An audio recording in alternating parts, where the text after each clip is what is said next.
How many times have you seen the scenario where you're in your classroom and a student puts their head down and either withdraws from the classroom, meaning they don't activate into the class, or they simply fall asleep? What do? Where do you draw the line between motivation and encouragement? Welcome to so many things I want to call this. Oh, hey, welcome to Lesson Plans, a podcast about teachers and things that are interesting to teaching, or one could say, welcome to Teacher Talk, a podcast about teaching and things that are interesting to teachers. Or I could simply say, welcome to Middle School Madness, a podcast that focuses on the middle school years and secondary education. My name is Oliver Wea. I am a 26-year veteran of the middle school classroom. It is a place that I love and adore and is so much fun and endlessly entertaining.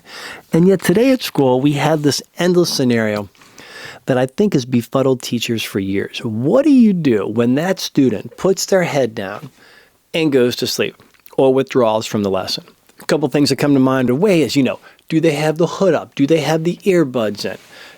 All these kind of distractions. But what really I focused on today was this concept of motivation and encouragement. When you've had that same student for 26 years, how do you encourage them?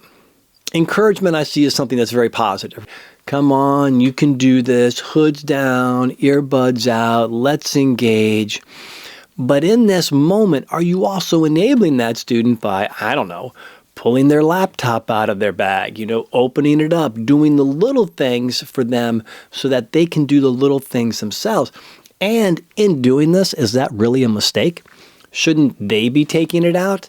And if they're not going to take it out, are you better as the teacher to just have them sit there? And it's horrible. This never gets easy because some days, as someone who is motivated, who for 26 years can't stand this scenario, I want to motivate that person. And I think I always start out with motivating through humor, through positivity.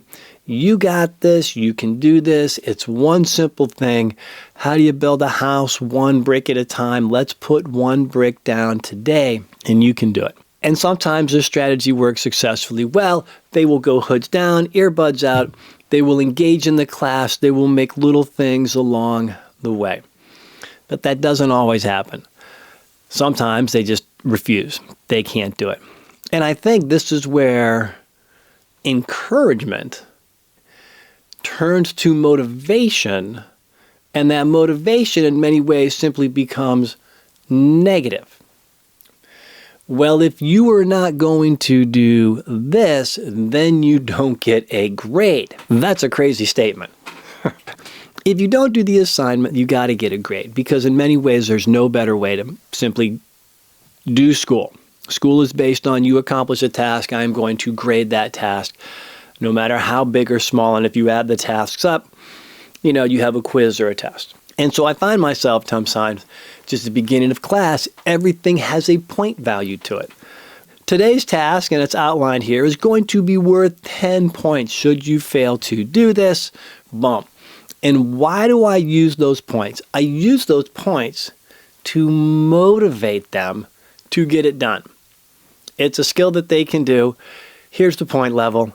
Get these skills done. And if you don't do it by the required time, the end of class, then you simply get less points. Now, what happens always, and many of you know this out there, is you get that standard bell curve of accomplishments. You're going to get your 1 or 2 kids who take whatever task you've given them, they finish it quickly, and then they naturally, intrinsically begin to move on to the next step. You don't even have to tell them what that next step is.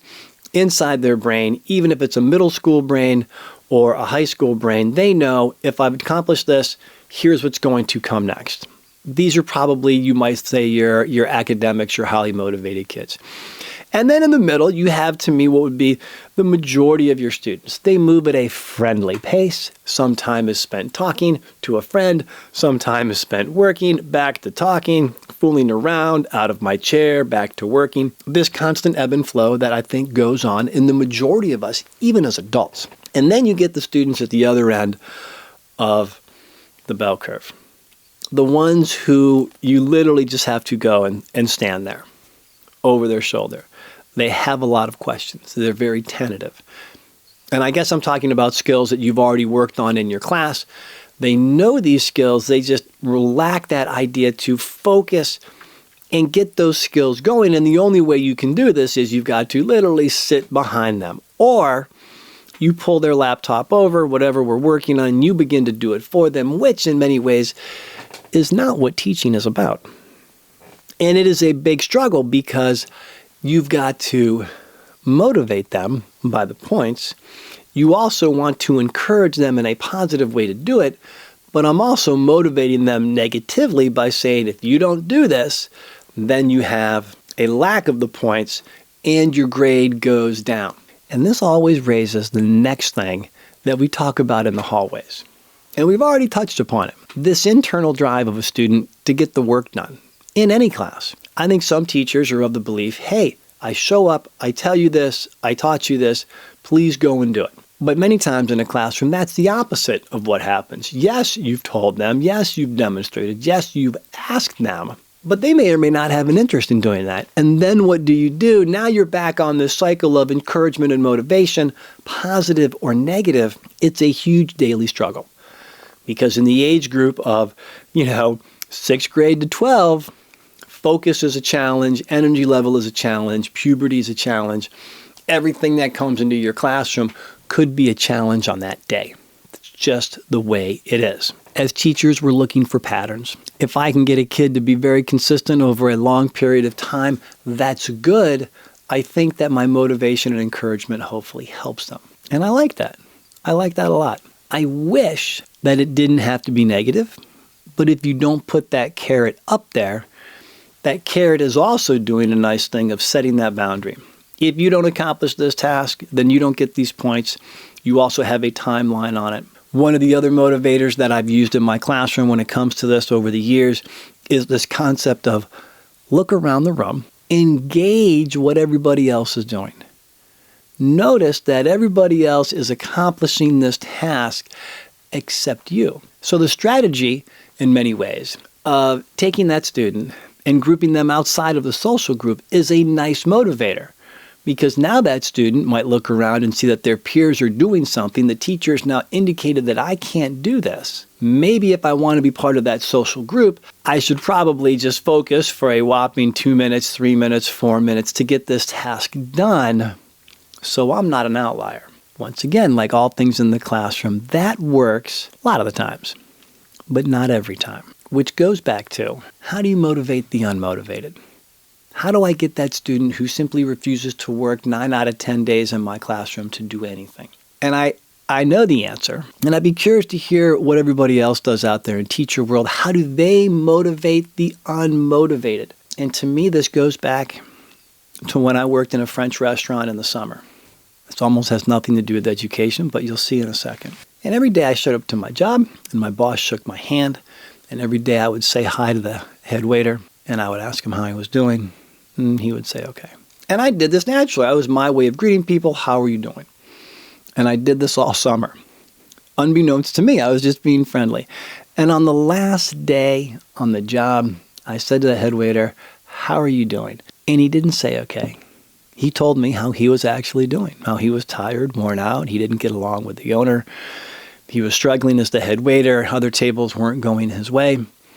And I loved his answer because it was something different than what he had given me for the prior 80 days for wherever I was. But in that moment, I also realized I just kept asking because he told me, you just keep asking.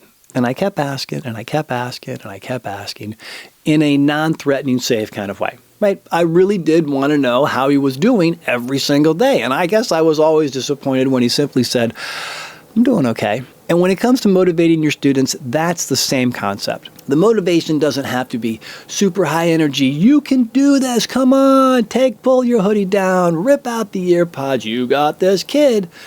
The motivation can simply be, give it a little try today. Try just a little bit today and see what happens. And when you see them the next day, you're the same way. It's a consistency and energy. That's it. And if you do this over time and you pair that encouragement with, the greatest gift you give me as a teacher is watching you accomplish the small things in my class. That's what I want to see.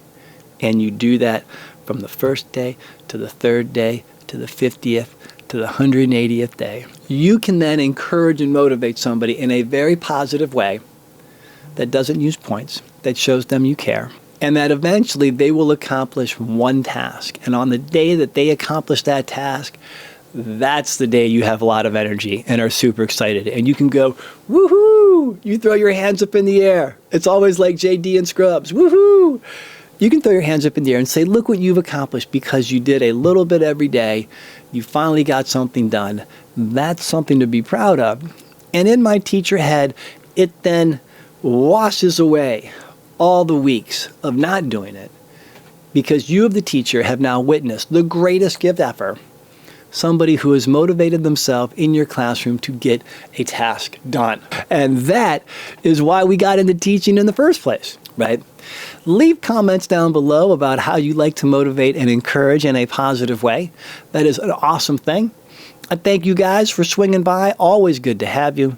Really appreciate it. And inside my head, the bell is rung. The class is over. The clock is ticking.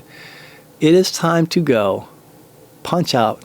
What is it? Punch out, wash up, and start the day one more time. Awesome. My name is Oliver Weah. Thanks for listening. We'll talk to you guys in the next one.